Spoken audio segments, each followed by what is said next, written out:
Hello everybody, and welcome back to the Halo Chronicle. Today's video is part 10 in my First Strike series. If you've not seen the previous videos in this series, I highly recommend you check those out before watching today's video. In the last episode, we discussed the conclusion of the Battle of Alpha Halo. The Master Chief, guided by a map of Alpha Halo and Cortana, made his way through the inner structure of the massive construct. On his way, the Chief would navigate through several canyons that were filled with Covenant forces.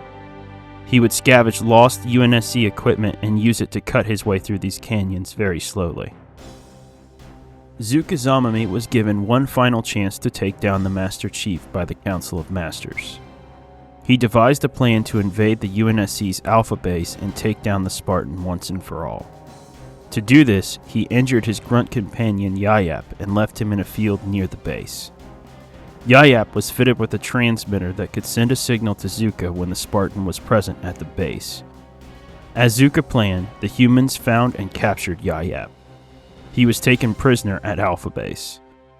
Sometime later, Yayap would signal Zuka, who would begin a daring surprise attack. Zuka and his team of elites would use a UNSC Pelican to infiltrate Alpha Base. 30 elites equipped with camouflage would storm through the base, killing any UNSC personnel they would encounter. In the meantime, Zuka made his way to the UNSC's makeshift brig and freed Yayap. Yayap led Zuka to a hangar that housed stolen Banshees. There, Yayap betrayed and subdued Zuka with a plasma pistol. Yayap would then force Zuka to take them out of Alpha Base using one of the stolen Banshees. While Zuka launched his surprise attack on Alpha Base, and the Master Chief went looking for the control room, Captain Keyes led a small team to what he thought was a Covenant weapons depot. They would touch down in a swamp on the other side of the installation. They would find this weapons depot empty. The Covenant had either fled or had been overrun. Interested to know what happened, Keyes and his squad would enter the facility. After a long journey, the Master Chief would finally reach Halo's control room.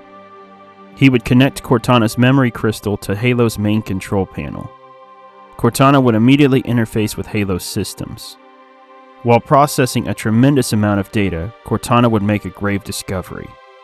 Without explaining why, Cortana would tell the Chief to find and stop Captain Keyes as he was in great danger. Chief would attempt to get an explanation, but Cortana would insist that he leave as soon as possible. That is going to complete last week's recap. Let's jump into today's disturbing chapter of this story. Keyes and his team would begin searching the facility for any traces of life. After searching deeper into the facility, Keyes and his team would enter a chamber. The team would immediately get the feeling that they were being watched when they entered this chamber. They would initially find nothing until one of his teammates would find the rotting corpse of a dead elite. This was not just any old corpse. After examination, they would find that this corpse was horribly mangled. It was almost like something had scrambled its insides. Private Mendoza stated that he thought he saw movement out of the corner of his eye. The rest of the team reported hearing strange noises.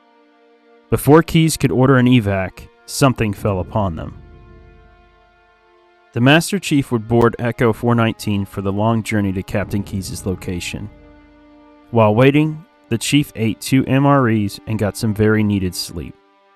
He would wake instantly when Echo 419 would begin to descend. He would be dropped off in a swamp. He would find the wreckage of another UNSC Pelican and scavenge it for supplies.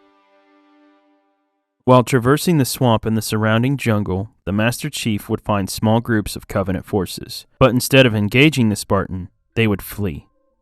The Chief also had the feeling that he was being watched the entire time he was in the jungle. Regardless, the Chief would soldier on and took out any Covenant forces that he would come across in the process.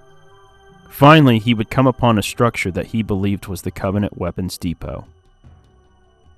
The Chief would find and take an elevator once he entered the structure. This elevator would take him deep inside the structure. With no one to guide him, the Chief would find other ways to traverse the structure. Fortunately for him, the structure was now full of Covenant foot soldiers. The Chief would follow the soldiers until he would enter a room with a lone UNSC soldier. This soldier fired his pistol at Chief. In order to stop the shots, the chief had to subdue the soldier. The soldier was in a state of shock. He was muttering about seeing some creatures and that he was not going to let them get him. The chief knew that this soldier was in no shape mentally to help him, so he decided to leave him behind and come back and pick him up at a later time. After the chief left, this soldier broke down into a fetal position. The chief's confusion over what happened at this facility would continue to grow until he reached a locked door. A UNSC lock-picking device was attached to the door and gave the chief the impression that the captain had been there. He opened the door, and to the chief's surprise, a mangled human body would fall into his arms. The chief would catch the body and slowly make his way inside. Inside, the chief would find a helmet with a mission recorder. Chief took the helmet and removed the mission recorder's data chip. He then inserted the data chip into his Mjolnir suit and began watching the recording. The Master Chief would see Captain Keyes' harrowing journey through this facility to the chamber that he was now standing in. He would see Captain Keyes, Private Jenkins, Private Mendoza, and Sergeant Avery Johnson be attacked by some unknown spider-like creatures. Before he could see Captain Keyes' ultimate fate, the recording would abruptly end.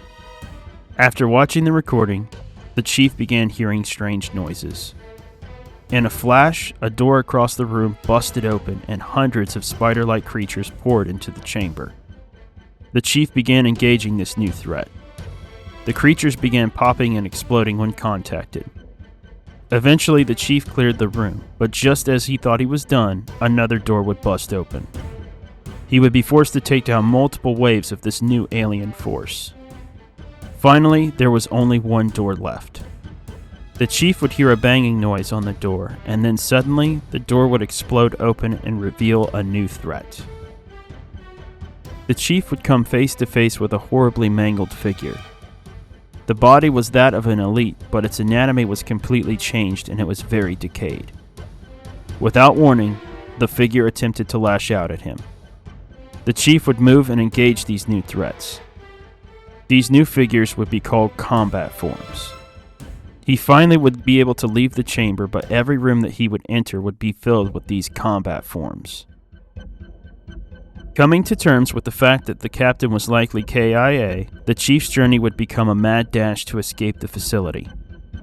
He backtracked his way to the elevator, but when he called for the lift, it came crashing down in a pile of fiery rubble. With no easy way out, the Chief was forced to go deeper into the structure. Eventually, he would find a new lift that was still intact. He would use that lift to reach the surface and re-establish contact with Echo 419. He would call for evac. He would make his way back through the swamp and find a tower. Using the tower as a makeshift platform, the Master Chief would engage with dozens of combat forms. The Master Chief would regroup with a small group of Marines during this mad dash to be evacuated. One by one, these Marines would succumb to flood combat forms. Just when it seemed like there was no hope for the Chief, a series of lasers would be activated and cleared all of the combat forms in the nearby area. The Chief would then hear a gentle humming. Suddenly, the Chief would come face to face with a floating blue construct. The construct would introduce itself as 343 Guilty Spark. Spark would advise that he needed the Spartan's help immediately. Then, in a blinding light, the Master Chief was teleported far away from this haunted structure. This will complete today's chapter of this story, but before we wrap things up, let's talk about some interesting bits of lore tied to today's video. Keyes fiercely attempted to fight off the Flood, but he would ultimately fail. A Flood pod infector would attach itself to Keyes and penetrate his back. The pod seized control of Keyes' body through his spinal cord. This process was so painful that Keyes would black out. When he would regain consciousness, Keyes had no control of his motor functions.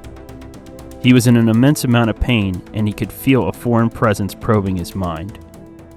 In order to keep this presence from accessing vital information, Keyes would concentrate on reciting his UNSC call sign over and over again in his head.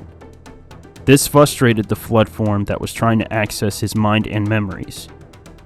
Keyes would have to do this for several more agonizing days. Private Jenkins was also infected by a Flood pod infector. but his experience was drastically different than Captain Key's. The pod that infected Jenkins was old and not strong enough to completely take over his body. As a result, Jenkins retained some motor function. He could move one of his arms and could even scream.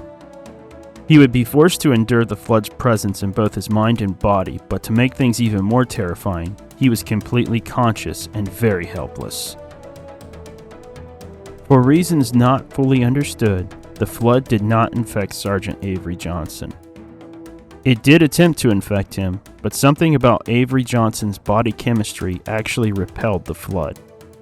We will explore this concept in a later chapter of this story, but what is important to know is that Sergeant Johnson was able to survive and escape this facility. Thank you for watching today's video. If you enjoyed this video, please don't forget to like, share, and subscribe as it helps the channel out a ton. Next week, we will delve into the Master Chief's trip through Halo's library. Thanks again for watching, and I'll catch you next time.